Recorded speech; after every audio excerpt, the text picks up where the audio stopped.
जो भी सहयोग की आवश्यकता पड़ती है उसके लिए एक अनुकूल वातावरण प्रदेश के अंदर बनाने का कार्य हुआ है और इसके पीछे का उद्देश्य भारत को सुरक्षा के क्षेत्र में न केवल आत्मनिर्भरता बल्कि इसके माध्यम से हम न केवल अपनी स्वयं की आवश्यकताओं की पूर्ति कर सकें बल्कि देश की सुरक्षा और आंतरिक सुरक्षा की स्थिति को सुदृढ़ बनाने के साथ साथ इस क्षेत्र में जो दुनिया की आवश्यकता है उन आवश्यकताओं की पूर्ति करने में भी भारत अपना योगदान दे सके, इसके लिए उत्तर प्रदेश का यह एक महत्वपूर्ण केंद्र जो 6 नोड्स में विकसित हो रहा है, यह एक मील का पत्थर साबित होगा, यह मैं विश्वास के साथ कह सकता हूं। आज उत्तर प्रदेश देश के अंदर देश के डेवलपमेंट में और भारत की आर्थिक उन्नति में ब्रेकर नहीं बल्कि ब्रेक थ्रू का काम कर रहा है। यह वही उत्तर प्रदेश है जिसमें 2017 के पहले जिस उत्तर प्रदेश को देश के विकास की सबसे बड़ी बाधा माना जाता था, आज यह उत्तर प्रदेश आदरणीय प्रधानमंत्री जी के मार्गदर्शन में सर्वांगीण विकास के नित नए प्रतिमान स्थापित कर रहा है। अभी आपने देखा होगा 19 फरवरी को ही प्रधानमंत्री मोदी जी स्वयं प्रदेश की राजधानी लखनऊ में आए थे।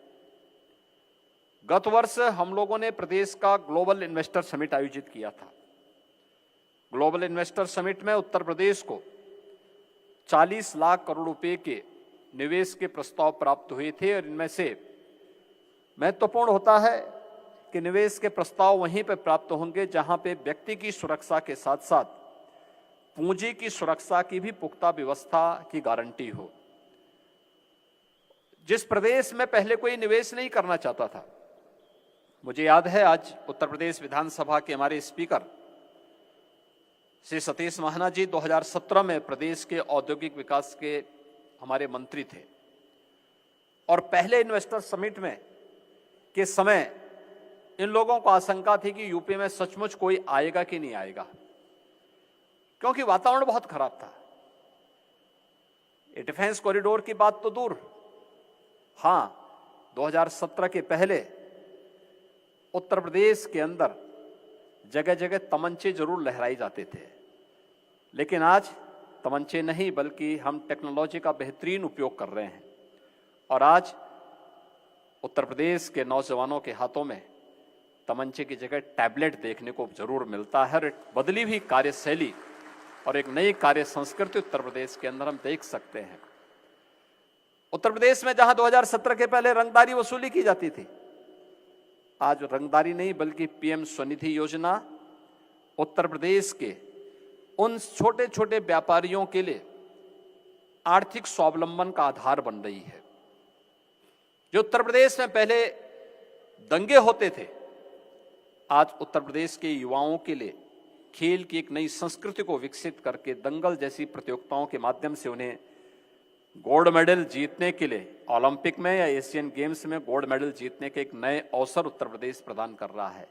और जहां कर्फ्यू लगता था, आज शानदार तरीके से कावड़ यात्राएं उत्तर प्रदेश की एक उत्सव प्रदेश के रूप में बदलने का भी कार्य कर रहा है। ये जो नई कार्य संस्कृति पैदा हुई है, इस बदले हुए परिवेश में हम सबको इसका लाभ लेना चाहिए। और अभी 19 फरवरी को प्रधानमंत्री जी का आगमन 10,24,000 करोड़ रुपए के निवेश के प्रस्तावों को जमीनी धरातल पर उतारने का कार्य एक साथ हम लोगों ने लखनऊ में आयोजित किया है। इंफ्रास्ट्रक्चर का जितना शानदार कार्य उत्तर प्रदेश के अंदर हुआ है, आज सबसे देश के अंदर 40% एक्सप्रेसवे यूपी के अंदर है और गंगा एक्सप्रेसवे बनने के बाद देश के कुल 55% एक्सप्रेसवेज अकेले यूपी के अंदर होंगे। एयर कनेक्टिविटी में उत्तर प्रदेश के अंदर बेहतरीन स्थिति है। आज 9 एयरपोर्ट हमारे क्रियाशील हैं, जिनमें 4 इंटरनेशनल एयरपोर्ट हैं। 2017 के पहले केवल 2 एयरपोर्ट हमारे पास थे। अभी कुछ ही दिनों के बाद इसी मार्च के प्रथम सप्ताह में हमारा प्रयास है कि 10 नए एयरपोर्ट हम एक साथ चालू करेंगे उत्तर प्रदेश के अंदर। और इस वर्ष में हम लोग भारत के सबसे बड़े एयरपोर्ट को, जेवर एयरपोर्ट को भी हम प्रारंभ करने वाले हैं। एमआरओ की हमारी पॉलिसी आ चुकी है। भारत का पहला एमआरओ भी हम लोग जेवर के पास स्थापित करने जा रहे हैं। इस नए स्थिति में आज यहां पर आपने देखा होगा एकदम वीरान क्षेत्र था ये, और डिफेंस मैन्युफैक्चरिंग कॉरिडोर की जब बात आई थी तो महाना जी का भी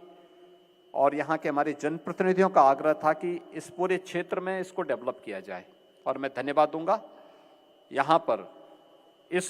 यहाँ पे अडानी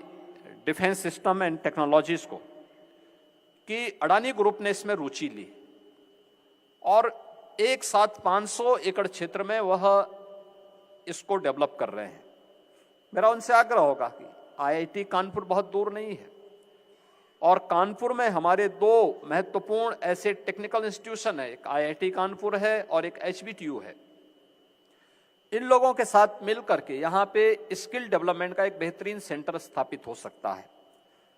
यहाँ के युवाओं को यहाँ का जो स्किल है उसको स्किल में बदलने के लिए